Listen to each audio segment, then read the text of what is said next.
Welcome to our channel. నేను మీ లక్ష్మణ్. ప్రస్తుతం మనతో పాటు ఉన్నారు ప్రముఖ రియల్ ఎస్టేట్ ఎక్స్పర్ట్ గోవర్ధన్ గారు. హైదరాబాద్ రియల్ ఎస్టేట్ సంబంధించి మరిన్ని విశేషాలు మనతో పాటు పంచుకోవడానికి మన ముందు ఉన్నారు. ఆయనతో కూడా మాట్లాడి మరిన్ని విశేషాలు తెలుసుకుందాం. నమస్తే గోవర్ధన్ గారు. నమస్తే సార్. ఎలా ఉన్నారు? బాగున్నాను సార్. ఏంటి ప్రభుత్వం ఒక పక్క బిగ్ అనౌన్స్ చేస్తూనే ఉంది, అంటే ఫోర్త్ సిటీ అంటూ మెట్రో చేంజెస్ కావచ్చు, అండ్ ఎల్ఎన్టీ సంబంధించి కూడా ఇప్పుడు పూర్తిగా ప్రభుత్వ చేతుల్లో కూడా రాబోతున్నాయని చెప్పి కూడా మనం వింటున్నాం. సో ప్రభుత్వం అయితే చాలా బలంగా అయితే ఉంది. అంటే ఏంటి రియల్ ఎస్టేట్ సంబంధించి ఎలాంటి చర్యలు తీసుకోవాలి, దాంతోపాటు హైదరాబాద్ డెవలప్మెంట్ ఏ విధంగా ఉండాలని కూడా ఒక పకడ్బందీ ప్లాన్తో ముందుకెళ్తున్నారు. కానీ ఈ ప్లాన్ అయితే వీళ్ళ దగ్గర ఉంది, కానీ దాన్ని ప్రజల్లో తీసుకొని పోవడంలో కాస్త విఫలం అవుతున్నారు. అంటే ప్రజలు ఆ భరోసా కల్పించలేకపోతున్నారంటే మీరు ఏం చెప్తారు? సార్, ముఖ్యంగా రేవంత్ రెడ్డి గారి ఇప్పుడున్న ప్రకటనలు మొత్తం కూడా వారి యొక్క విజన్ 2047 విజన్లో ఇది ఒక భాగం. రియల్ ఎస్టేట్ కూడా వన్ ఆఫ్ ద పార్ట్ అందులో. సో మేజర్గా ఈ ఏదైతే రేవంత్ రెడ్డి గారు 2047కి సంబంధించి తెలంగాణ రాష్ట్రం నుంచి $3 trillion సంబంధించి ఒక ఆర్థిక వ్యవస్థను తీసుకురావాలనేది వారి యొక్క ప్లాన్. సో దాంట్లో భాగంగా ఇప్పుడు ఈ రియల్ ఎస్టేట్ అనేది కొంత నడిస్తేనే స్టేట్కి సంబంధించిన ఫైనాన్షియల్ సిచ్యువేషన్స్ కూడా కొంచెం మెరుగ్గా ఉంటాయి. సో ఈ ముఖ్యంగా రేవంత్ రెడ్డి గారు ఈ ప్రభుత్వం ఎంత ప్రయత్నించినా కానీ రియల్ ఎస్టేట్ అనేది కొంచెం ఈ మధ్య కాలంలో ఇస్తే నాట్ బ్యాడ్, పర్వాలేదు, బాగానే ఉంది. సో రీసెంట్గా మనం 177 కోట్ల రూపాయల ఒక ఫిగర్ కూడా చూడొచ్చు. సో ఈ ప్రజలు ఎందుకు రావట్లేదు అని అంటే మేజర్గా సో ఇక్కడున్న రియల్ ఎస్టేట్ మార్కెట్ అనేది first of all middle class వాళ్ళకి అందుబాటులో లేకపోవడం అనేది ఒక మనం దానికి ఒక కారణం చెప్పొచ్చు. సో దీంతో పాటు ఇంకా కొన్ని పొలిటికల్ రీజన్స్ కానివ్వండి, కొన్ని ఫైనాన్షియల్ రీజన్స్ కానివ్వండి ఇవి ఉండొచ్చు. ఇప్పుడు మేజర్గా రియల్ ఎస్టేట్ ఎప్పుడైనా సరే స్పీడ్ అప్ అవ్వాలి అని అంటే ఎవరైతే సాఫ్ట్వేర్ ఎంప్లాయీస్ ఉంటారో సాఫ్ట్వేర్ ఎంప్లాయీస్ ఎప్పుడైతే ఇన్వెస్ట్మెంట్కి ముందుకు వస్తారో అప్పుడు మాత్రమే రియల్ ఎస్టేట్ మనకి స్పీడ్ ఉన్నట్టు తెలుస్తుంది. ఎగ్జాక్ట్లీ, మీరు చెప్పింది కరెక్ట్. అంటే వరల్డ్ వైజ్ క్రైసిస్ ఉన్నాయి, అటు అమెరికాలో కావచ్చు, ఇటు ఐటీ రంగం మీద కూడా, ఏఐ టెక్నాలజీ, ఇలా మొత్తం మీద అయితే సెక్యూరిటీ లేని లైఫ్ అయితే ఇప్పుడు అయిపోయింది. సో ఇది గత 1 year నుంచి జరుగుతుంది. కానీ ఇది ప్రభుత్వం మీద రుద్దే ప్రయత్నం కూడా చేస్తున్నారు. ప్రభుత్వం వల్ల రియల్ ఎస్టేట్ పడిపోయింది అనేది కూడా వినిపిస్తున్న మాట. దీన్ని మీరు ఒప్పుకుంటారు?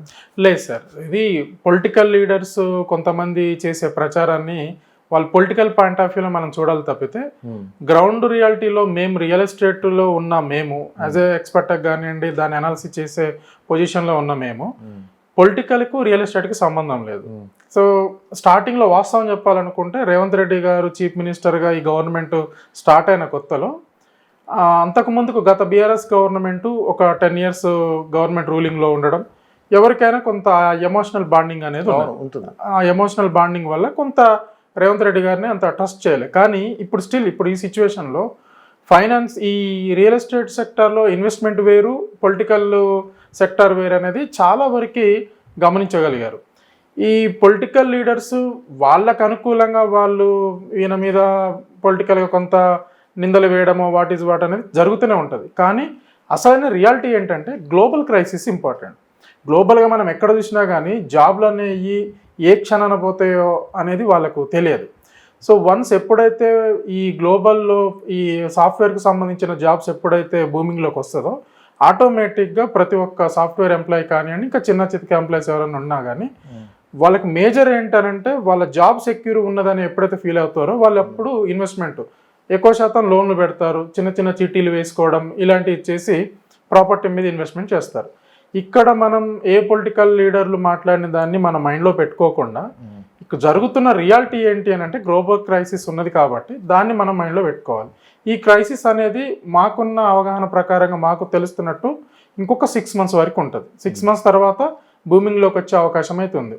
అయితే ఈ సిచ్యువేషన్ మన హైదరాబాదు ఈ గ్లోబల్ క్రైసిస్ని కూడా ఓవర్కమ్ చేస్తూ ముందుకు వస్తుంది. కొంచెం మీరు 6 months అంటున్నారు, కానీ గ్రౌండ్లో పరిస్థితులు అలా అయితే లేవు. ఇంకా జాబ్స్ పోతున్నాయి, కానీ అంటే అంటున్నారు మళ్ళీ ఏ టెక్నాలజీ వస్తుంది, ఆ తర్వాత జాబులు పెరుగుతాయి అంటున్నారు. అది ఎప్పటికి డెవలప్ అవుతుంది అనేది అంటే టెక్నాలజీ పరంగా తీసుకున్నప్పుడు తొందరగానే వస్తుంది, కానీ ఈలోపు జరగాల్సిన నష్టం మొత్తం జరిగిపోతుంది అని ఒక మాట అయితే, తర్వాత గవర్నమెంట్ కూడా వచ్చిన కొత్తల్లో ఈ ఫోర్త్ సిటీ ఒకటి, మెట్రో మార్పు ఒకటి, ఇవన్నీ చేయకుండా ఉంటే పరిస్థితులు ఇలా వచ్చే కాదు అని ప్రతి ఒక్కరు కూడా చర్చించుకుంటున్నారు. సార్, ఇక్కడ మనం ఒకటి ఎంప్లాయ్మెంట్స్ అంటే ఈ జాబులు సాఫ్ట్వేర్ జాబులు పోతున్నది ఒక పాయింట్ మాట్లాడుకుంటే, సాఫ్ట్వేర్ ప్రజెంట్ జాబ్లో ఉన్న వాళ్ళే జాబులు పోవట్లేదు. ఇది చాలా మందికి తెలియట్లే. So very close to mine ఒక మేనేజర్ మా సాఫ్ట్వేర్ కంపెనీ తెలిసిన అతను, నేను కూడా వాళ్ళని తెలుసుకుంటే ఏంటంటే సాఫ్ట్వేర్ ఎంప్లాయీస్ వాళ్ళు ఎప్పుడైతే ఆన్ డ్యూటీలో ఉంటారో వాళ్ళ జాబులు పోవు, బెంచ్ మీద ఉన్న వాళ్ళ జాబులు పోతాయి. కూర్చోబెట్టి గతంలో కూర్చోబెట్టి వాళ్ళకి ప్రాజెక్ట్ ఉన్నా లేకపోయినా ఒక 4 నెలలో 5 నెలల్లో జీతాలు ఇచ్చేవాళ్ళు. ఇప్పుడు కంపెనీస్ అలా లేవు. ఇప్పుడు అలా కూర్చోబెట్టి ఒక 4 నెలలు జీతం ఇచ్చి ఒక ప్రాజెక్ట్ వచ్చిన తర్వాత వాళ్ళకి వర్క్ ఇద్దామనే పొజిషన్లో కంపెనీస్ లేవు. ముఖ్యంగా జాబులు ఎవరికి పోతున్నాయనంటే స్పెషల్గా మన ఇండియా సరౌండింగ్లో ఎవరైతే బెంచ్ మీద ఉన్న ఎంప్లాయీస్ ఉన్నారో వాళ్ళే పోతున్నాయి. అంతే తప్పితే ఆన్ డ్యూటీలో ఉన్న వాళ్ళే మాత్రం ఎవరికి పోవట్లేదు. ఇక ఇప్పుడు ఈ మనకు రియల్ ఎస్టేట్కి సంబంధించి విషయానికి వచ్చేస్తే ఏదైనా మనం నమ్మేదాన్ని బట్టి ఉంటుంది సార్. మన ఇన్వెస్ట్మెంట్ని, మన కష్టాన్ని మనం నమ్ముతున్నాము అనుకుంటే మన కష్టం మనకు రిటర్న్స్ ఇవ్వడానికి సిద్ధంగా ఉంటుంది. మనం వ్యక్తుల్ని, పొలిటికల్ లీడర్లను నమ్మి పొలిటికల్ లీడర్లని లవ్ చేసుకుంటూ ముందుకు వెళ్ళిపోతే కనుక మన ఇన్వెస్ట్మెంట్కి అనేది రిటర్న్స్ రావడం కొంచెం కష్టమే.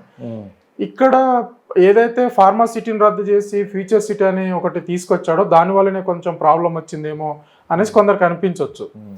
సో సార్, ఇక్కడ ఫార్మా సిటీని పూర్తి స్థాయిలో రద్దు చేసి పూర్తి స్థాయిలో అలానైతే లేడు. విషయం ఏంటంటే సార్, రీసెంట్గా కోర్టు కూడా గవర్నమెంట్ని అడిగింది, ఫార్మా సిటీని మీరు రద్దు చేసిరా అని అడిగింది. ఫార్మా సిటీని రద్దు చెయ్యలే. ఫార్మా సిటీలో తీసుకొస్తున్న ఏవైతే డివైడెన్స్ ఏవైతే ఉన్నాయో దాన్ని మార్చుకుంది అంతే.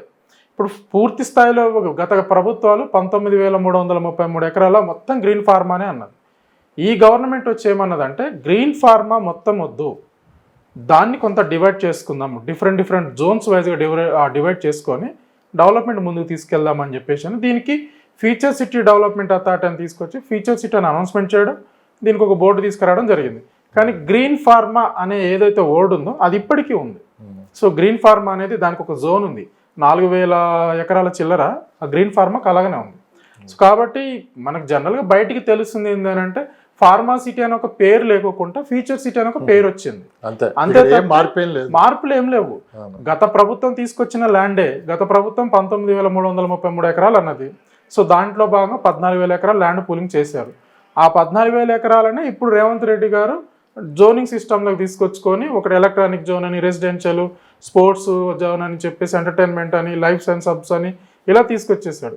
ఎక్కువ పార్ట్ ఇచ్చింది లైఫ్ సైన్స్ హబ్కి ఇచ్చాడు, second part life science hub, first part వచ్చేసే వరకల్లా ఎలక్ట్రానిక్స్ అని జనరల్ యూసేజ్ జోన్.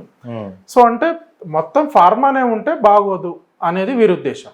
కానీ ఇందులో ఇప్పుడు వీరు తీసుకొచ్చిన ఫ్యూచర్ సిటీలో కూడా ఫార్మా అనేది ఉన్నది, అంటే లైఫ్ సైన్స్ హబ్ అనేది ఉన్నది. ఇప్పుడు వారు గత ప్రభుత్వం కూడా తీసుకొచ్చింది ఫార్మా సిటీ. జనరల్గా అప్పుడు కూడా అనుకున్నారు ఫార్మా సిటీ అంటే హ్యూజ్ పొల్యూషన్ ఉంటుంది అని చెప్పేసి గవర్నమెంట్ అప్పుడు కూడా net zero pollution pharma city అనేసి అన్నారు. ఇప్పుడు ఈ గవర్నమెంట్ కూడా ఏమంటుందంటే net zero pollution future city అంటుంది. జస్ట్ పేరు చేంజ్ మాత్రం అంతే, దాంట్లో ఏం ప్రాబ్లం లేదు. మెట్రోల విషయానికి వచ్చేస్తే మెట్రో రద్దు చేసిన విధానం అంటే వారు రాయదుర్గం నుంచి అని ఎయిర్పోర్టుకు మెట్రో అన్న దాంట్లో అదొకటి రద్దు చేసినట్టుగా మనకు కనిపిస్తుంది. కాకపోతే ఇదే ఎయిర్పోర్ట్కి మన ఎంజీ బేస్ నుంచి ఓల్డ్ సిటీ మీద నుంచి అని మళ్ళీ ఇదే ఎయిర్పోర్ట్కు తీసుకురావడం జరుగుతుంది. ఒక మంచి హబ్ చేస్తున్నారు వీరి ప్లాన్ ప్రకారం. అయితే ఇదే ఎయిర్పోర్ట్లో మెట్రోకి సంబంధించి మంచి హబ్ ఉన్నది. సో ఇన్వెస్టర్స్ కూడా ఈ సిచ్యువేషన్ అడ్వాంటేజ్ తీసుకొని ఇన్వెస్ట్ చేసుకుంటేనే మంచి బెనిఫిట్స్ ఉంటాయి. సో మొత్తం మీద ఫోర్త్ సిటీ అయితే అనౌన్స్ చేశారు. 1 year తర్వాత భూమి పూజ కూడా జరిగింది. అసలు ఎలాంటి ప్రాజెక్టులు రాబోతున్నాయి ఈ ఫోర్త్ సిటీలో? సార్, బేసిక్గా ఫోర్త్ సిటీని వీళ్ళు డివైడ్ చేసుకునే దాన్ని బట్టి మేజర్గా ఇప్పుడున్న మనకు అంటే పొలిటికల్గా థింక్ చేసినా, ఫైనాన్షియల్గా థింక్ చేసుకున్నా, ఎలా థింక్ చేసినా లైఫ్ సైన్స్ హబ్ అనేది ఒకటి పెద్ద మేజర్ పార్ట్ ఉంది. దాని తర్వాత దానికంటే పెద్ద మేజర్ పార్ట్ 4,700 ఎకరాల చిల్లర ఎలక్ట్రానిక్స్ అండ్ జనరల్ యూజర్ జోన్కి సంబంధించి ఉంది. అయితే ఇక్కడ మనం ఎలాంటి కంపెనీస్ రాబోతున్నాయి అనేది ఒక పాయింట్ చూసుకుంటే సార్, రీసెంట్గా మార్బేని సంస్థ ఇండస్ట్రియల్ పార్క్ డెవలప్మెంట్ చేయడం కోసమని ఒక 1000 acres దానికి గవర్నమెంట్ మీర్ఖాన్పేట పరిధిలో 580 ఎకరాలు, కురిమిద్ద గ్రామ పంచాయతీ పరిధిలో కొన్ని సర్వే నెంబర్లలో 400 చిల్లర ఎకరాలు దానికి కేటాయించడం కోసం సిద్ధంగా పెట్టుంది. సో నాకు తెలిసి రీసెంట్గా రేవంత్ రెడ్డి గారు ఏదైతే భూమి పూజ చేశారో ఎఫ్సిడిఏ ఆఫీస్కు and 330 feet Ratan Tata greenfield రోడ్కి ఏదైతే భూమి పూజ చేశారో ఆ టైంలో వారు చెప్పింది ఏంటంటే December 9th పెద్ద కంపెనీస్ ఇక్కడికి రాబోతున్నాయి అనేది అయితే చెప్పారు. దాంట్లో భాగంగా మార్బేన్ సంస్థ కూడా బహుశా అప్పుడు భూమి పూజ చేసే అవకాశం అయితే ఉంది. మార్బేన్ సంస్థని బేస్ చేసుకొని మనం రాబోయే కంపెనీస్ అయితే సార్, ఒకటి ఆ సంస్థలో ఎక్కువ electronics based and defence based and ఈ medical based, so pharma based వాళ్ళ కంపెనీస్ ఉంటాయి. దీంట్లో భాగంగా ఫస్ట్ ఫేజ్ కింద ఎలక్ట్రానిక్ బేస్డ్ కంపెనీస్ ఒకటి, ఫార్మా బేస్డ్ కంపెనీస్ రావడానికి సిద్ధంగా ఉన్నాయి. బేసిక్గా ఫీచర్ సిటీ డెవలప్మెంట్ అథారిటీకి సంబంధించిన ఆఫీస్ ఏదైతే ఉందో దాని సరౌండింగ్ మాత్రం మంచి డెవలప్మెంట్స్ వస్తాయి. పాయింట్గా మన లొకేషన్ చెప్పాలనుకుంటే మీర్ఖాన్పేట సెంట్రిక్ పాయింట్ ఆఫ్ వ్యూలో మాత్రం మంచి డెవలప్మెంట్ అయితే వస్తుంది ఈ కంపెనీస్. వీటితో పాటు ఇంటర్నేషనల్ క్రికెట్ స్టేడియంకి బీబీసీ వాళ్ళకు వీళ్ళు అప్లై చేసి పెట్టుకున్నారు, సారీ మన క్రికెట్ బోర్డుకి. దెన్ తర్వాత రీసెంట్గా ఒక నార్త్ ఇండియాకి సంబంధించిన బాలీవుడ్ హీరో కూడా 150 ఎకరాలల్లో గేమింగ్కి సంబంధించి స్టూడియో కన్స్ట్రక్షన్ చేద్దాం అనుకుంటున్నారు. అండ్ ఒక కంపెనీకి ఫర్నిచర్ పార్క్ డెవలప్మెంట్ కోసం దానికి సిద్ధం చేశారు. ఇంకొక ఎలక్ట్రానిక్స్ కంపెనీ దానికి ఒక 35 ఎకరాలు సిద్ధంగా ఉన్నాయి. అంటే మనకు రానున్న రోజుల్లో దగ్గర only Meerkhanpet centric point of వ్యూలో చూసుకుంటే కనుక మంచి కంపెనీస్ రాబోతున్నాయి.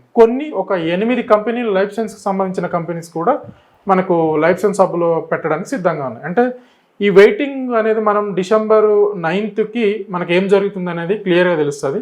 దీంట్లో భాగంగా మార్బెల్ ఇండస్ట్రియల్ పార్క్ డెవలప్మెంట్ అవ్వడం మాత్రం కొంతవరకు అయితే మనకు దాని విషయంలో క్లియర్ కట్ ఇన్ఫర్మేషన్ ఉంది. ఇది FCDA మ్యాప్ ఎలా ఉండబోతుంది సార్? FCDA మ్యాప్ అంటే బేసిక్గా FCDA అని ఏం చేశారంటే 7 మండలాలు 56 విలేజ్లు అనేది అందరికి సహజంగా తెలిసింది. దీంట్లో 30 విలేజ్లకు పైగా HMDA పరిధిలో ఉన్నాయి.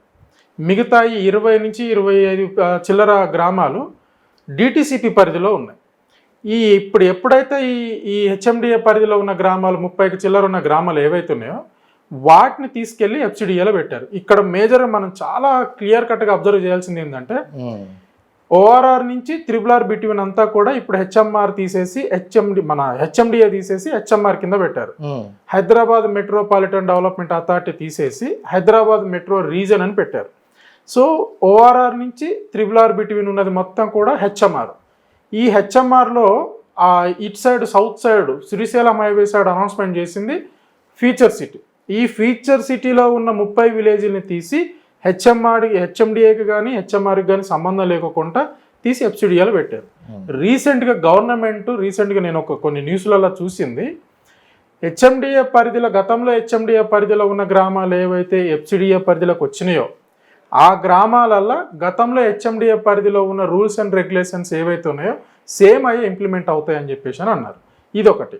మ్యాప్ ఎలా ఉండబోతుంది, ఓవరాల్ HMDA మ్యాప్ ఎలా ఉండబోతుంది అని అంటే మేజర్గా మనం ఇక్కడ ఆలోచించాల్సింది FCDA అనేది నెట్ జీరో పొల్యూషన్కి సంబంధించి మనం దీంట్లో ఎక్కువ కంపెనీస్ వస్తాయన్నారు. అంటే నెట్ జీరో పొల్యూషన్ అని అంటే మ్యాక్సిమం మ్యాప్ రాబోయేది నాకు తెలిసి గ్రీనరీకి ఎక్కువ ప్రియారిటీ ఇచ్చి రెసిడెన్షియల్కి కొంచెం తక్కువ ప్రియారిటీ ఇస్తుండొచ్చు అనేది నేను అనుకుంటున్నాను.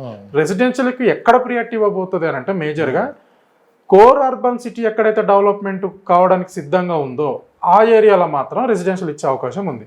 ఫర్ సపోజ్ ఇప్పుడు మనకు ఇక్కడ శ్రీశైలం హైవేలో తుక్కుగూడ నుంచి మొదలు పెట్టుకుంటే ముచ్చర్ల గేటు వరకు గతంలో HMDA. ముచ్చర్ల అనేది గతంలో కన్జర్వేషన్ జోన్లో ఉంది. అంటే ఆ జోన్ ఆ సైడ్ మొత్తం కూడా కందుకూరు మండలం మొత్తం కూడా కన్జర్వేషన్ జోన్లోనే ఉంది. దాంట్లో లేమూరు అయితే ఏంటి, రాచలూరు అయితే ఏంటి, కందుకూరు, ముచ్చర్ల, మీర్ఖాన్పేట ఈ అన్నీ కూడా HMDA కింద ఉన్నాయి. ఇవి ఎక్కువ శాతం 80% to 90% కన్జర్వేషన్ జోన్ ఎక్కువ, అంటే అగ్రికల్చర్ జోన్ ఎక్కువ. ఇప్పుడు దీంట్లో కొంత జోనింగ్ తగ్గే అవకాశం ఉంది. ఇప్పుడు ఫర్ సపోజ్ కందుకూరు అండర్లో ఉండే నేదునూరు విలేజ్ ఉంటుంది. నేదునూరు విలేజ్ ఇప్పుడు రాబోయే HMDA మ్యాప్ ప్రకారం, రాబోయే FCDA మ్యాప్ ప్రకారంగా అది రెసిడెన్షియల్ అయ్యే అవకాశం ఎక్కువ. రెసిడెన్షియల్లో బహుశా R3 R4 అయ్యే అవకాశం ఎక్కువ.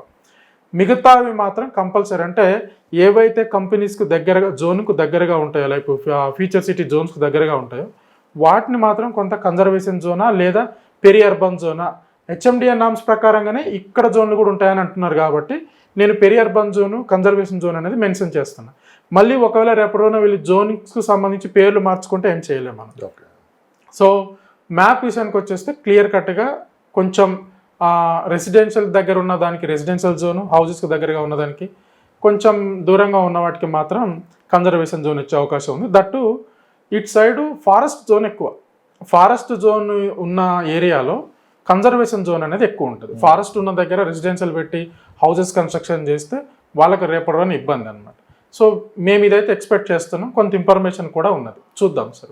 గోవర్ధన్ గారు, ప్రజల్లో ఏముందంటే బలంగా వాళ్ళు చర్చించుకుంటుంది యాక్చువల్గా Bengaluru highway, Mumbai highway, Srisailam highway ఇవన్నీ ఏంటంటే ఆటో పైలట్లో ఉన్నాయి. మార్కెట్ చాలా జెట్ స్పీడ్తో వెళ్తుంది. అలాంటి టైంలో ఈ 4th సిటీ అనౌన్స్ చేసిన తర్వాత ఈ ఆటో పైలట్ని కాస్త ఫ్లైట్ మోడ్లో తీసుకుని వచ్చారు, ఆ ఉన్న కాస్త మార్కెట్ కూడా డల్ చేశారు అని చెప్పి కూడా ప్రజలు ఒక చర్చ నడుస్తుంది. దాన్ని మీరు అగ్రీ అవుతారా? సార్ దీనికి అగ్రి అవ్వడం అంటే అవ్వచ్చు, బట్ ఇక్కడ ఒక కన్క్లూజన్ చేసి చెప్తాను. ఇక్కడ Bengaluru highway, Srisailam highway, Mumbai highway, ఈ హైవేలన్నీ కూడా వాస్తవానికి రేవంత్ రెడ్డి గారి గవర్నమెంట్ ఫామ్ చేసే టైంకి క్లియర్ కట్గా నిజంగానే పర్వాలేదు, నాట్ బ్యాడ్, మంచిగానే ఉంది. ఇక్కడ ఫార్మాసిటీ అనౌన్స్మెంట్ చేయడం వల్ల డౌన్ అయింది కేవలం శ్రీశైలం హైవే ఒక్కటే. ఫార్మాసిటీని రద్దు అని అనౌన్స్మెంట్ చేయడం వల్ల డౌన్ అయింది ఓన్లీ శ్రీశైలం హైవే మాత్రమే. కానీ యథావిధిగా మరి అదే లెవెల్గా బెంగళూరు హైవే కానివ్వండి, ముంబై హైవే కానివ్వండి, యథావిధిగా వెళ్ళాలి, వాటికి సంబంధం లేదు. ఫీచర్ సిటీ కానివ్వండి, ఫార్మాసిటీ కానివ్వండి, ఓన్లీ శ్రీశైలం హైవే మీద ఇంపాక్ట్ ఉంటుంది, మిగతా వాటి మీద ఇంపాక్ట్ ఉండదు. పోనీ ఇప్పుడు మరి బెంగళూరు హైవే కానివ్వండి, శ్రీశైలం హైవే కానివ్వండి, ముంబై హైవే కానివ్వండి, శ్రీశైలం హైవేతో సంబంధం లేకుండా స్పీడ్గా వెళ్తున్నాయంటే లేదు. రీజన్ ఏంటి అని అంటే గ్లోబల్ క్రైసిస్. మనం ఎంతసేపు మాట్లాడుకున్న గ్లోబల్ క్రైసిస్. ఇక్కడ ప్రస్తుతానికి ఆర్గానిక్గా ఆటో పైలట్ మోడ్లో ఇప్పటికీ నడుస్తున్నది అని అంటే బెంగళూరు హైవే. మనం దానికి అగ్రి అవ్వాల్సిందే. దానికైతే ఎలాంటి పొలిటికల్ రీజన్స్ అయితే లేవు. ఇంకా బెంగళూరు హైవేకి ఇంకా హ్యూజ్ అడ్వాంటేజెస్ కూడా ఉన్నాయి. లైక్ బూర్గుల దగ్గర రేపు రింగ్ రైల్ అంటున్నారు, రింగ్ రైలుకి సంబంధించి టెర్మినల్ తీసుకొస్తారు అక్కడ. సో ఏది గూడ్స్ రైలుకి సంబంధించి టెర్మినల్ వస్తుంది. అండ్ అక్కడ ఒక పెద్ద డెవలప్మెంట్ రాబోతుంది బూర్గుల. దాంతోపాటు అదే షాద్నగర్ నుంచి మనం పరిగి రోడ్డు చూసుకుంటే అక్కడ సెజ్ సర్కిల్ ఉంటుంది. సెజ్ సర్కిల్ నుంచి మనం అరౌండ్ ఒక 10 to 12 కిలోమీటర్స్ వెళ్ళిపోతే కుందుర్గు వస్తుంది. కుందుర్గు దగ్గర మనకు మన త్రిపులారు ఎగ్జిట్ వస్తుంది. సో మీకు అదే సెజ్ సర్కిల్ నుంచి రైట్ సైడ్ వెళ్ళిపోతే షాబాదు, చందనవల్లి, సీతారాంపురం, హైదరాబాదు, అక్కడి నుంచి స్ట్రైట్ కొడతాం వల్ల ముంబై హైవే కందికి తగులుతుంది. సో ఇవన్నీ ఏంటనంటే సార్, మిడిల్ క్లాస్ వాళ్ళకి ఎప్పుడైతే రియల్ ఎస్టేట్ అందుబాటులోకి వస్తుందో అప్పుడు ఈ auto pilot mode, non auto pilot mode ఇవన్నీ కూడా క్లోజ్ అయిపోతాయి. సో బేసిక్గా ఏంటంటే మన ఇష్టాన్ని బట్టి మన ఇన్వెస్ట్మెంట్ అనేది ఉంటుంది. మనం చూసే విధానాన్ని బట్టి, మన ఫైనాన్షియల్ సిచ్యువేషన్ బట్టే మన రియల్ ఎస్టేట్ మన కళ్ళ కనిపిస్తుంది. 10,000 per square yard పెట్టి కొనాలనుకున్నప్పుడు మార్కెట్ ఇప్పుడు అందుబాటులో లేదు. మినిమం 15,000 నుంచి 20,000 పెట్టి ఇన్వెస్ట్మెంట్ చేయాలనుకుంటే మీకు మార్కెట్ అందుబాటులో ఉంటుంది. ప్రజల్లో ఇప్పుడు 10,000 గజం పెట్టి కొనే ప్రజలు ఎక్కువ ఉన్నారు తప్పితే 15,000 పెట్టో 20,000 పెట్టి కొనే పరిస్థితి అయితే లేదు. అది ఎప్పుడు వస్తుందనంటే గ్లోబల్ క్రైసిస్ వెళ్ళాల్సిందే. గ్లోబల్ క్రైసిస్ పోతే వస్తుంది. ఇక్కడ మళ్ళీ రేవంత్ రెడ్డి పోతేనో ఇంకొక పెద్ద మనిషి వస్తేనో రియల్ ఎస్టేట్. నిన్న కూడా మన కిషన్ రెడ్డి గారు కేంద్ర మంత్రి చాలా స్పష్టంగా చెప్పడం జరిగింది. దాదాపు 1 hour మాట్లాడారు ఆయన నారాయణకు ప్రాపర్టీ షో ఎండింగ్ రోజు. సో సెంట్రల్ గవర్నమెంట్ కూడా మీకు సపోర్ట్ ఉంటుంది, 100% state government central government coordination తోటి ముందుకెళ్తాం. అవుటర్ రింగ్ రోడ్ కూడా కంప్లీట్ అవుతుంది, దాంతోపాటు అవుటర్ రింగ్ రైలు కూడా తీసుకొని వస్తామని చెప్పి నేను ప్రకటించడం కూడా జరిగింది.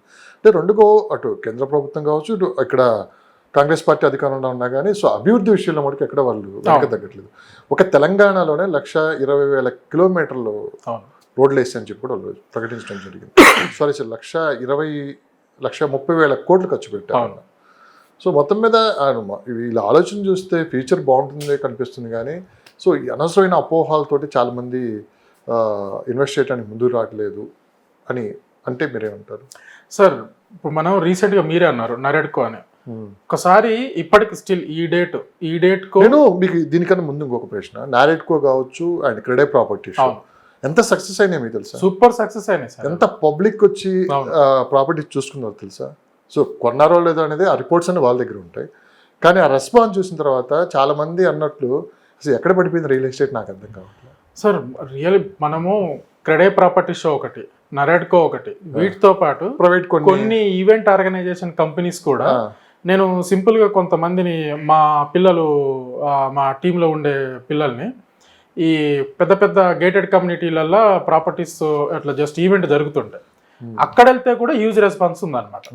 సో మనకు రియల్ ఎస్టేటు నేను ఇంతకుముందుకు అన్నట్టుగా మనం ఈ ప్రాపర్టీ షోలలో ఎక్కువ కనపడేది ఎవరు అని అంటే హై క్లాస్ వాళ్ళు ఎక్కువ కనిపిస్తారు. వాళ్ళకి ఎలాంటి థాట్స్ లేవు. సో రియల్ ఎస్టేట్లో ఆ నాయకుడు ఈ నాయకుడు అని అలాంటి థాట్స్ ఏమి లేవు. ఇక్కడ మేజర్గా ఏంటంటే ఎప్పుడైతే మనం నెగిటివ్గా చూడడం స్టార్ట్ చేస్తామో మన డబ్బులకు ఇన్వెస్ట్ చేస్తే రిటర్న్ రాదని ఎప్పుడైతే మనం నెగిటివ్గా చూడడం స్టార్ట్ చేస్తామో ఆ రోజు నీ ఇన్వెస్ట్మెంట్ని నువ్వే స్టాప్ చేసుకున్నట్లు లెక్క. ఆ రోజు నీ బడ్జెట్ని నువ్వే, నీ సంపాదనని నువ్వే ఆపుకుంటున్నట్లు లెక్క. ఎప్పుడైతే నువ్వు నీ సంపాదన మీద నీ కష్టాన్ని నువ్వు ఎప్పుడైతే నమ్ముతావో ఆ రోజు నీ ఇన్వెస్ట్మెంట్ బెటర్ ఇన్వెస్ట్మెంట్ అవుతుంది. నీ దగ్గర ఇప్పుడు సపోజ్ ఒక 10,000 ఉన్నాయి సార్, 10,000 ప్రాపర్టీ, నీకు 10,000 నువ్వు ఇన్వెస్ట్మెంట్ చేయాలనుకుంటే 10,000 ఇన్వెస్ట్మెంట్ నువ్వు ఓఆర్ఆర్ దగ్గర చేద్దాము, ఓఆర్ఆర్కి 20 కిలోమీటర్ల చేద్దాము, అట్లయితే నేను తీసుకుంటా, ఆ రోజులు వస్తాయేమో అంటే ఆ రోజులు రావు, అస్సలు రావు. సింపుల్గా ఇప్పుడు మన ఇన్ఫ్రాస్ట్రక్చర్ పాయింట్ ఆఫ్ వ్యూలో చూస్తే మనకు ఫస్ట్ ఇన్నర్ రింగ్ రోడ్ వచ్చింది, ఆ టైంలో కూడా ఇలాగనే ఉన్నారు జనాలు. తర్వాత ఓఆర్ఆర్ వచ్చింది, ఓఆర్ఆర్ టైంలో కూడా జనాలు ఇట్లనే నెగిటివ్గా థింక్ చేశారు. ఓఆర్ఆర్ ఎక్కడి నుంచో గుట్టల మించి మొత్తం చెట్ల మించి పొదల మించి వస్తుంది, అక్కడ ఏముంటుంది అనుకున్నారు. ఈరోజు వెళ్ళి చూస్తే పరిస్థితులు మారిపోయినాయి. ఎగ్జాంపుల్ మన కోకాపేట పెద్ద పెద్ద గుట్టలు. సో దాని తర్వాత ఇప్పుడు రాబోతుంది ఏంటి, ఐదర్ 1 ఇయర్లో అవుతుందా, 2 ఇయర్స్ అవుతుందా, 3 ఇయర్స్ అవుతుందా, 5 ఇయర్స్ అవుతుందా, సెకండరీ మనకు త్రిబుల్ ఆర్ వస్తుంది. త్రిబుల్ ఆర్కి సంబంధించి ఆల్రెడీ గవర్నమెంట్ అలైన్మెంట్ చేసింది. రీసెంట్ మనకి హెచ్ఎండిఏ పోర్టల్కి వెళ్ళి చూస్తే మీకు మ్యాప్ దొరుకుతుంది, సర్వే నెంబర్లు దొరుకుతాయి, ఏ విలేజ్ నుంచి వెళ్తుందో తెలుస్తుంది, క్లియర్ కట్ ఇన్ఫర్మేషన్ ఉంది. సార్ త్రిబుల్ ఆర్ విషయానికి వచ్చేస్తే మీకు ఒక పాయింట్, అంటే వితౌట్ క్వశ్చన్ పాయింట్ చెప్తున్నాను. త్రిబుల్ ఆర్ అనేది ప్రతి 40 కిలోమీటర్లకు ఒక కంపెనీకి ఇస్తున్నారు. త్రిబుల్ ఆర్ వన్స్ స్టార్ట్ అయిందంటే 1.5 ఇయర్లో త్రిబుల్ ఆర్ కంప్లీట్ అయిపోతుంది అనుకుంటున్నారు కదా. 350 కిలోమీటర్ల చిల్లర త్రిబుల్ ఆర్, అంత పెద్ద త్రిబుల్ ఆర్ కంప్లీట్ కావాలంటే కనీసం 5 నుంచి 10 సంవత్సరాలు పడుతుంది అంటున్నారు. కాదు, మీకు త్రిబుల్ ఆర్ వన్స్ అంతా క్లియర్ అయిపోయి కేంద్ర ప్రభుత్వం ఓకే అనుకుంటే ఈ త్రిబుల్ ఆర్ కూడా మోర్త్ ప్రాజెక్ట్ కింద వెళ్తుంది, అంటే భారతమాల ప్రోగ్రామ్ కింద వెళ్తుంది. మొత్తం ఎంటైర్ టోటల్ కేంద్ర ప్రభుత్వమే చూసుకుంటుంది. కొన్నిటి దగ్గర ల్యాండ్ పూలింగ్ స్టేట్ గవర్నమెంట్ చూసుకుంటే మిగతాదంతా కూడా సెంట్రల్ గవర్నమెంట్ చూసుకుంటుంది. మెయిన్గా త్రిబుల్ ఆర్ అనేది ప్రతి 40 నుంచి 50 కిలోమీటర్ల డిస్టెన్స్లో పరిధిని ప్రతి ఒక్క కంపెనీకి ఇచ్చేస్తుంది టెండర్లు. ఎక్కడో అక్కడ వర్కులు ఒకటేసారి స్టార్ట్ చేయాలి. సో గోవర్ధన్ కంపెనీ కంప్లీట్ చేసిన తర్వాత లక్ష్మణ్ గారి కంపెనీ వచ్చి స్టార్ట్ చేస్తుంది, అట్లా కాదు. అన్ని కంపెనీలు ఎట్ ఏ టైం వర్కులు స్టార్ట్ చేస్తాయి. సెంట్రల్ గవర్నమెంట్ కూడా దానికి సంబంధించిన బడ్జెట్ కూడా అంతా రెడీ చేసుకుంటుంది. సో దాంతోపాటు రింగు రైలు. సార్ మనం ఇవన్నీ ఒకటిసారి థింక్ చేస్తే రింగు రైలు, త్రిబుల్ ఆర్, మనకున్న ఓఆర్ఆర్, ఇవన్నీ దీంతోపాటు ఓఆర్ఆర్ నుంచి అని త్రిబుల్ ఆర్కు రేడియల్ రోడ్స్, ఇవన్నీ రేడియల్ రోడ్స్ ఇవన్నీ కంప్లీట్ అయితే మనకు కనీసం 10 సంవత్సరాలు లెక్కేసుకుందాం. మన ఇన్వెస్ట్మెంట్ కూడా బేసిక్గా వెయిటింగ్ పీరియడ్ మినిమం 5 ఇయర్స్ ఉంటుంది. 5 ఇయర్స్లో ఏదన్నా జరగవచ్చు. త్రిబుల్ ఆర్ లైవ్లోకే రావచ్చు, రింగు రైలుకు సర్వేలు కంప్లీట్ అయిపోయి అది లైవ్లోకే రావచ్చు ఈ 5 ఇయర్స్లో. నీ ఇప్పుడు ఇన్వెస్ట్మెంట్ చేసుకుంటేనే ఆ టైంకి నీకు బెనిఫిట్ ఉంటుంది. తప్పితే అప్పుడు రాని చూద్దాం అని అంటే రియల్ ఎస్టేట్లో ఇదిగో తోకంటే అదిగో పులి, ఇదైతే కంపల్సరీ ఉంటుంది. ఇప్పుడు మీకు ఓఆర్ఆర్కి అందుబాటులో దొరకలేదు అని అంటే త్రిబుల్ ఆర్ దగ్గరికి వెళ్ళాలి. త్రిబుల్ ఆర్ దగ్గర కూడా ఎక్కడైతే జంక్షన్ పాయింట్స్ ఉంటాయో అక్కడ మనం చెక్ చేసుకోవాలి. సో మొత్తం మీద తీసుకున్నామంటే ఎకరం 177 కోట్లు రాయదుర్గంలో. ఎగ్జాక్ట్లీ మనకి ఒక 1 ఇయర్ బ్యాక్, 1.5 ఇయర్ బ్యాక్ అనుకుంటా, 2 ఇయర్స్ అవుతుందా? 2 ఇయర్స్ అవుతుంది. నియోపోలిస్ లో ఎకరం 100 కోట్లు దేశం మొత్తం హైదరాబాద్ వైపు చేసింది. కానీ ఈ 177 కోట్లు పలికినప్పుడు మాత్రం పెద్దగా అది లైవ్ లైన్ లోకి రాలేదు. అంటే మీకు అర్థమైంది నేను చెప్పింది? అర్థమైంది. 100 కోట్లు అనగా అందరూ ఆశ్చర్యపోయి చూశారు. 177 కోట్లేనా అనే దగ్గర ఆగిపోయారు. సార్ 100 కోట్ల ఫిగర్ అప్పుడు 100 కోట్ల కంటే ముందు పెద్ద ఫిగర్ ఎక్కడ కూడా మనకు ఆక్షన్లో వెళ్ళలేదు. 100 కోట్లు వెళ్ళింది. జనాలకి ఏమర్థమైందంటే 100 కాదు 150 కూడా వెళ్తుంది, 150 కాదు 200 కూడా వెళ్తుంది, ఆ కాన్సెప్ట్లోకి వెళ్ళిపోయారు. కానీ దాన్ని మన హైదరాబాద్కి ఉన్న బ్రాండ్ వాల్యూ అని అనుకోవచ్చు కదా. అయితే మేజర్గా ఈ ప్రైజింగ్ ఉంది కాబట్టే కదా. మేజర్గా ఇక్కడ జరుగుతుంది ఏంటంటే 100 కోట్ల ఫిగర్ని పబ్లిసిటీ చేసుకునడంలో గత ప్రభుత్వం సక్సెస్ అయింది. 177 కోట్ల రూపాయల ఆక్షన్ని ఈ ప్రభుత్వం అంత ముందుకు తీసుకెళ్ళలేకపోయిందేమని నేను కూడా అనుకుంటున్నాను. ఎందుకంటే ఏదైనా మనకు ప్రచారాన్ని బట్టే మన కార్యం అనేది ముందుకెళ్తుంది. సో ఇక్కడ మనం చిన్నప్పుడు మనము కూకట్పల్లి పరిధిలో ఒక సినిమాలు ఇందులో ఉంటుంది సార్. ఎక్కడ కూకట్పల్లికి గజం ఎంత అంటే 10,000 అని అంటే ఎక్కడ కూకట్పల్లి, ఎక్కడ అమీర్పేట, 10,000, ఇది 10,000 పెరిగితే అని ఏదో చిన్న డైలాగ్ ఉంటుంది.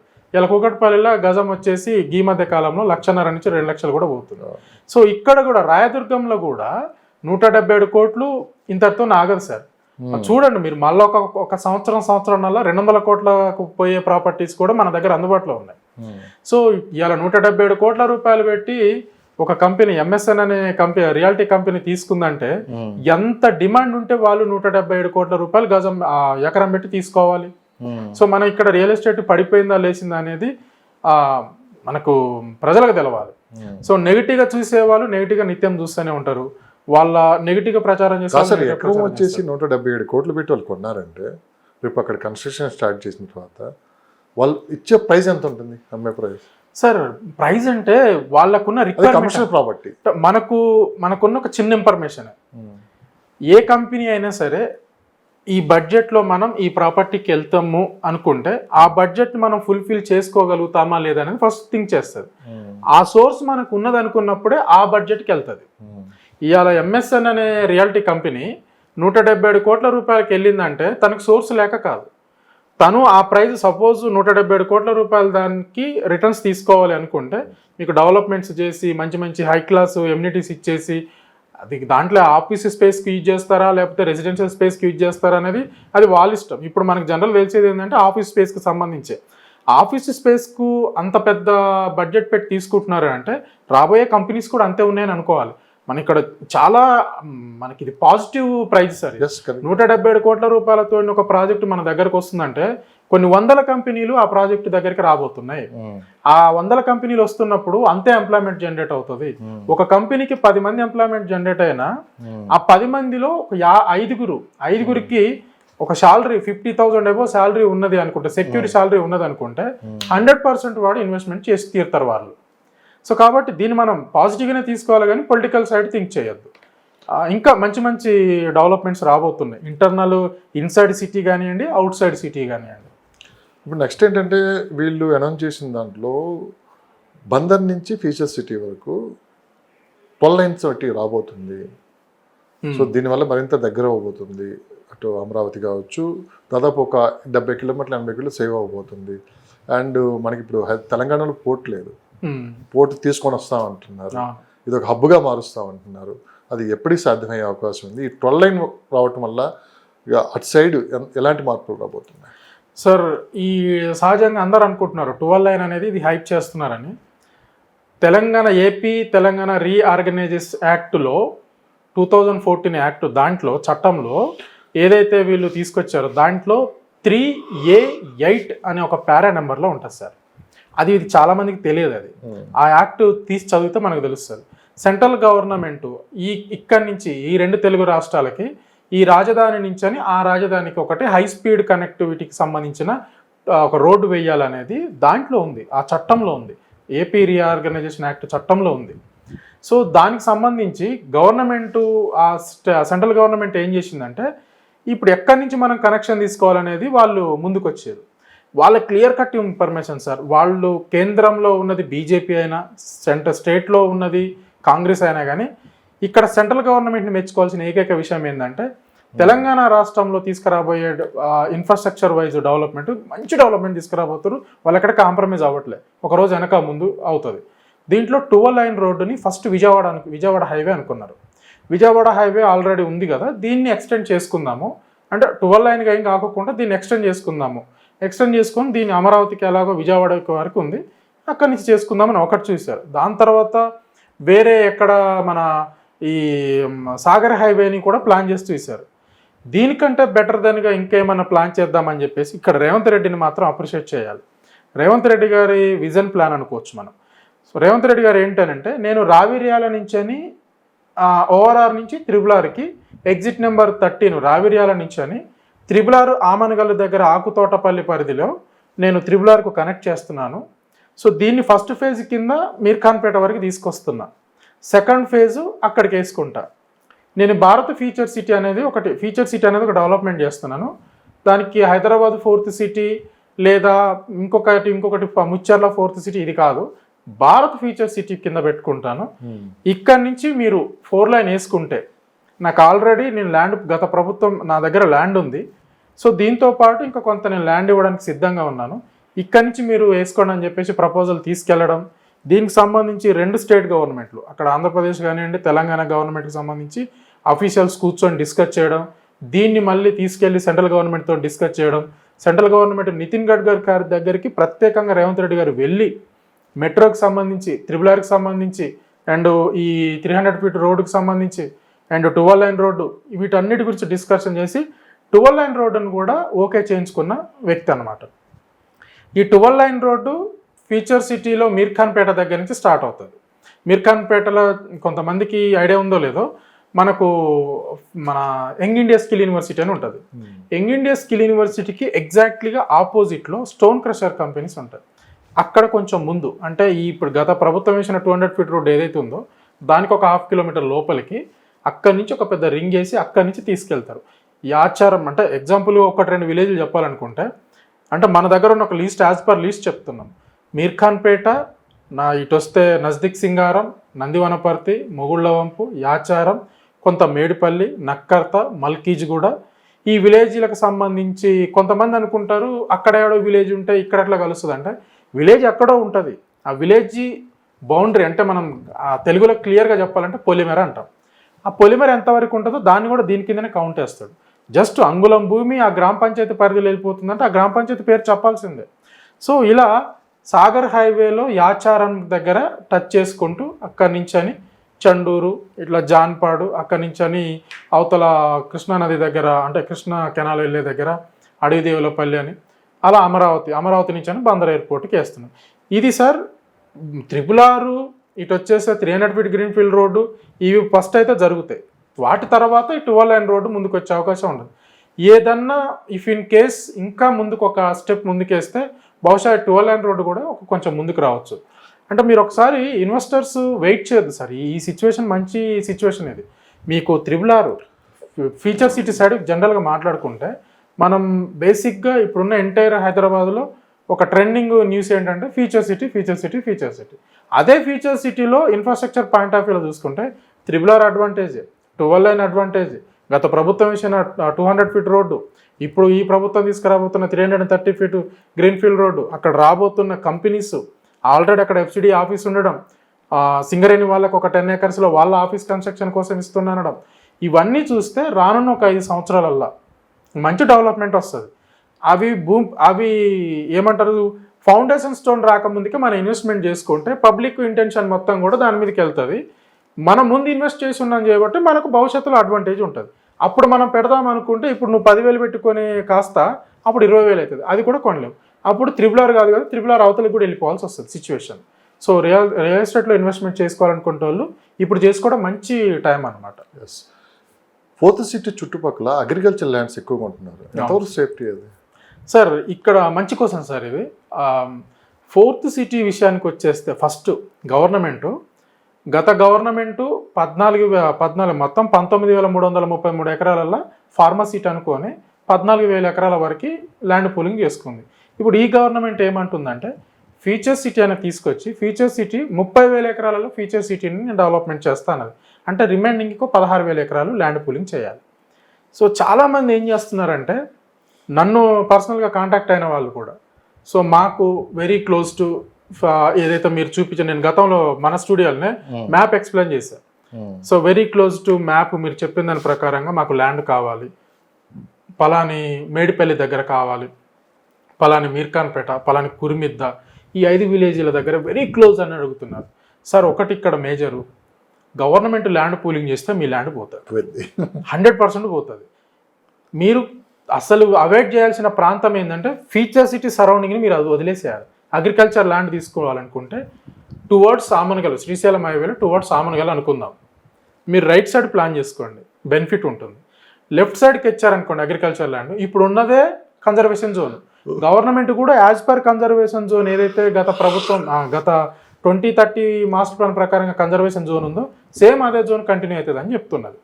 సో కాబట్టి మీరు ఆ జోన్లోకి వెళ్ళి ఏదో అవుతుందో ఏమో, ఇది జోన్ రెసిడెన్సీ జోన్ అవుతుందో ఏమో అన్న బ్లైండ్గా ఆ అనుమానంతో వెళ్ళడం కంటే మీరు రైట్ సైడ్ ప్లాన్ చేసుకోండి అగ్రికల్చర్ ల్యాండ్కి.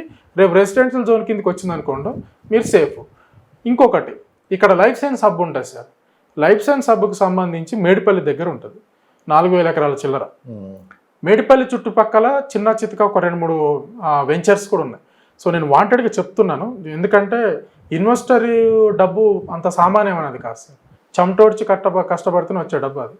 కొన్ని కంపెనీస్ ఏం చేస్తున్నాయంటే మా లైఫ్ సైన్స్ హబ్ పక్కనే మాది మీకు మంచి రిటర్న్స్ వస్తాయంటారు.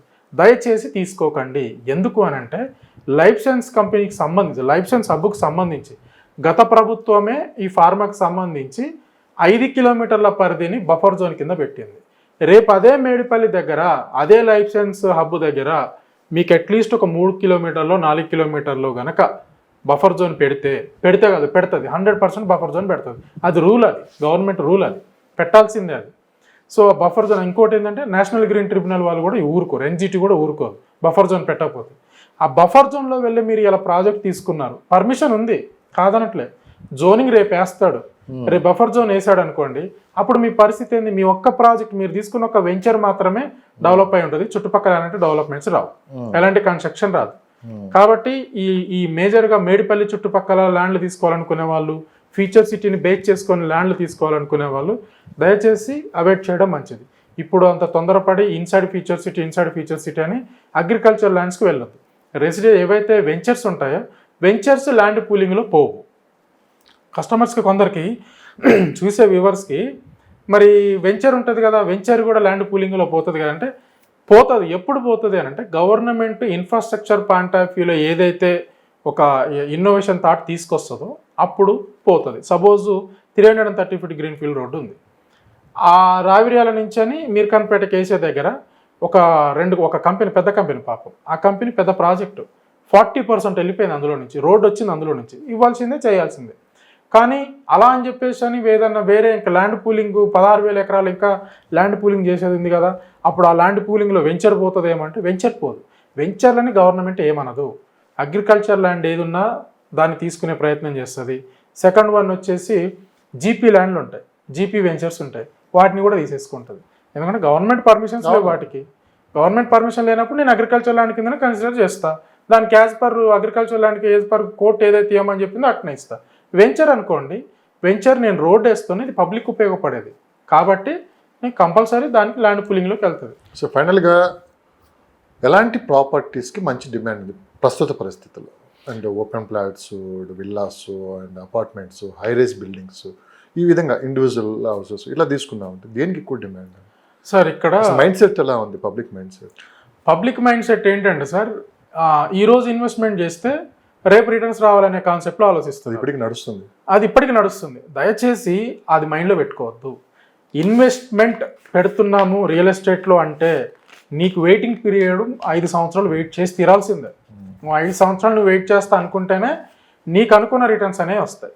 5 సంవత్సరాలు నేను వెయిట్ చేయలేను, 2 సంవత్సరాలలో కావాలి నాకు, 3 సంవత్సరాలు కావాలంటే అవ్వదు. లేదు, ఆ మార్కెట్ లేదు. నీకు ఎప్పుడు అయితే అంటే సార్ ఈ 3 సంవత్సరాలలో అప్రిషియేషన్ వచ్చే సిచ్యువేషన్ ఇప్పుడు ఉంది. వాటికి కొన్ని లొకేషన్స్ ఉన్నాయి. సపోజ్ ఇప్పుడు మనం శ్రీశైలం హైవే తీసుకుందాం. శ్రీశైలం హైవేలో ఆమనగల్లు లొకేషన్ ఉంటుంది. ఆమనగల్లు లొకేషన్లో ఆమనగల్లు నుంచి అని మనం లెఫ్ట్ సైడ్ తీసుకుంటే మాడుగుల రోడ్డు అంటారు. మాడుగుల రోడ్డుకి మీరు ఇన్వెస్ట్మెంట్ చేయొచ్చు. అది 3 ఇయర్స్లో మీకు అప్రిషియేషన్ ఇస్తుంది. ఎలా ఇస్తుంది? మనకు ఆమనగల్లుకు జస్ట్ 1.5 కిలోమీటర్ డిస్టెన్స్ నుంచి త్రిబుల్ ఆర్ వస్తుంది. త్రిబుల్ ఆర్తో పాటు 330 ఫీట్ గ్రీన్ ఫీల్డ్ రోడ్డు కూడా ఆ మాడుగుల రోడ్లో ఆకుతోటపల్లి దగ్గర టచ్ అవుతుంది. మీరు ఈ మాడుగుల రోడ్లో కనుక ప్లాన్ చేసుకున్నారనుకోండి, before inside triple R Madugula, ఇప్పుడు మనం ఆమనగల్లు దాటగానే జంగారెడ్డిపల్లి అనే ఒక విలేజ్ వస్తుంది. జంగారెడ్డిపల్లి విలేజ్ దగ్గర రైట్ తీసుకుంటేనేమో ఇర్విన్ వెళ్తారు, లెఫ్ట్ తీసుకుంటేనే ఇర్విన్ చెరకొండ వెళ్తారు, లెఫ్ట్ తీసుకుంటేనేమో మన మాడుగుల, తర్వాత మాల్ వెళ్తాం. ఈ లెఫ్ట్ సైడ్ ఉన్న రోడ్ ఏదైతే ఉందో అది మళ్ళీ ఆకుతోటపల్లి కనెక్ట్ అవుతుంది. అంటే నేను క్లియర్ కట్గా మీకు ఒక 3 ఇయర్స్లో మంచి రిటర్న్స్ వచ్చేది ఏంటంటే ఇది ఒక లొకేషన్ అని చెప్పుకోవచ్చు. సెకండ్ లొకేషన్ ఇదే త్రిబుల్ ఆర్ బేస్ చేసుకుంటే ఇప్పుడు బెంగళూరు హైవే ఉంది, బూరుగుల దగ్గర పెట్టచ్చు. అట్ ద సేమ్ టైం కుందుర్గు దగ్గర వరకు వెళ్ళొచ్చు. ఇటు సైడ్ పరిగి రోడ్లో కుందుర్గు కానివ్వండి, ఇకపోతే సెజ్ సర్కిల్ కానీ అలా వెళ్ళొచ్చు. ఇప్పుడు విజయవాడ హైవే ఉంది. విజయవాడ హైవే ఏంటంటే ఈ గవర్నమెంట్ మైండ్లో లేదు, ఇన్వెస్టర్స్ మైండ్లో కూడా లేదు. కానీ అక్కడ ఏదైతే ఈ ఎగ్జిట్ నేషనల్ హైవే సార్, అది నేషనల్ హైవే 65, అక్కడ కంపల్సరీ ఎగ్జిట్ ఇస్తాడు. అక్కడ త్రిబుల్ ఆర్ ఎక్కడైతే టచ్ అవుతుందో అక్కడ ప్లాన్ చేసుకోవచ్చు. సాగర్ హైవేలో సార్ నేను చెప్పిన వీటన్నిటిలల్లో one of the major highway భవిష్యత్తులో రాబోయే హైవే సాగర్ హైవే. సాగర్ హైవేకి ఉన్న అడ్వాంటేజ్ త్రిబుల్ ఆర్ కురిమేడు దగ్గర వెళ్తుంది, దాంతోపాటు 12 లైన్ రోడ్డు యాచారం దగ్గర వెళ్తుంది. యాచారం తర్వాత కురిమేడ్ వస్తుంది. సో దీంతో పాటు very close to pharma city అయినా ఫ్యూచర్ సిటీ అయినా వెరీ క్లోజ్ టు ఎయిర్పోర్ట్. అసలు ఇది చాలా మంది దీన్ని అవాయిడ్ అర్థం కావట్లేదు అదే జన పబ్లిక్ కి సాగర్ హైవేకి ఫ్యూచర్ లో ఈ బెంగళూరు హైవేని తలదన్నే రీతిలో ఉంటుంది. ఎంటైర్ హైదరాబాదులో మనం వెళ్ళి ఊరకన కాసేపు అక్కడ నించున్నా కానీ నా భూమిలో ఎందుకు నించున్నాం అనే రోజులు సాగర్ హైవేలో వస్తాయి. ఎట్ ద సేమ్ టైం ఇప్పుడు ఆమనగల్ ఉంది సార్. ఆమనగల్ అనేది రానున్న ఒక 5 సంవత్సరాల అదొక శాటిలైట్ టౌన్ కాకపోతే చూడండి మీరు, షాద్నగర్ ఎలాగనైతే ఎయిర్పోర్ట్ కొత్తగా 2008లో ఎయిర్పోర్ట్ వస్తున్నప్పుడు షాద్నగర్ సైడ్ మస్తు ఇన్వెస్ట్మెంట్లు వెళ్ళాయి. అది ఇప్పుడు పెద్ద టౌన్ కింద డెవలప్ అవుతుంది. అదొక శాటిలైట్ టౌన్ కింద డెవలప్ అవుతుంది బాగా మంచి చుట్టూ కంపెనీస్. ఇప్పుడు మనం ఈ శ్రీశైలం హైవే కంటే కూడా ఒక విధంగా చెప్పుకోవాలనుకుంటే శ్రీశైలం హైవే సైడ్ రావాలి, బెంగళూరు హైవే సైడ్ అన్ని వచ్చి ఉన్నాయి. మనకు జడ్చర్ల వరకు నెంబర్ ఆఫ్ సెడ్జెస్ ఉన్నాయి, కంపెనీస్ ఉన్నాయి. మైక్రోసాఫ్ట్ కానివ్వండి, ఎంఎస్ఎన్ కానివ్వండి, నాట్కో కానివ్వండి, అటు పోతే పెద్ద పెద్ద దివీస్ వాళ్ళది, దివిటిపల్లి దగ్గర అమర రాజా వాళ్ళది కానివ్వండి, పెద్ద పెద్ద కంపెనీస్, మంచి మంచి కంపెనీస్ ఉన్నాయి, ఎంప్లాయ్మెంట్ ఉంది. దాన్ని బేస్ చేసుకొని ఆ షాద్నగర్ టౌన్ అనేది మనకు శాటిలైట్ టౌన్ లాగా పెద్దగా డెవలప్ అవుతుంది. రేపు ఇదే ఆమనగల్లు కూడా, ఇదే శ్రీశైలం హైవేలో ఇదే ఆమనగల్లు కూడా అది 5 years పడుతుందా 6 years పడుతుందా దాని క్లియర్ కట్ క్యాల్కులేషన్లోకి వెళ్తే కంపల్సరీ ఇదే ఆమనగల్లులో మనం గజం 30-40 వేలకు వెళ్ళొచ్చు, ఈజీగా 30-40 వేలకు వెళ్ళొచ్చు. అది త్రిబుల్ బేస్డ్ మంచి లొకేషన్ అవుతుంది ఆమనగల్లు కూడా. మనం ఆమనగల్లు మన ఇంటి దగ్గర నుంచి చూస్తే 100-120 కిలోమీటర్లు వస్తుంది. అసలు ఆమనగల్లును ఇన్వెస్ట్మెంట్కి వెళ్తున్నాడు అంటే ఒక కస్టమరు డిస్టెన్స్ని పట్టించుకోవద్దు, ఆమనగల్లు టౌన్ పట్టించుకోవాలి. ఆమనగల్లు టౌన్ నుంచి ఎంత దూరం ఉంది, త్రిబుల్ నుంచి ఎంత దూరం ఉంది ప్రాజెక్టు, 300 feet రోడ్డు ఏదైతే వస్తుందో ఆగుతోటపల్లి అది ఎక్కడి నుంచి ఎంత దూరం ఉందో చూడాలి. బట్ వెయిటింగ్ పీరియడ్ రియల్ ఎస్టేట్లో 5 years నుంచి పైన వెయిటింగ్ పీరియడ్, అది ఉంటేనే ఇన్వెస్ట్మెంట్కి రావాలి. So thank you so much. మరొక ఎపిసోడ్తో మళ్ళీ వెళ్దాం. సో ఈసారి కస్టమర్స్ డౌట్స్ కూడా చాలా ఉన్నాయి, మనకి కామెంట్స్ రూపంలో వస్తున్నాయి, వాటి మీద కూడా చర్చించే ప్రయత్నం చేద్దాం. షూర్ సార్, తప్పకుండా sir. Thank you. So if more information contact me 9390487807. Thank you.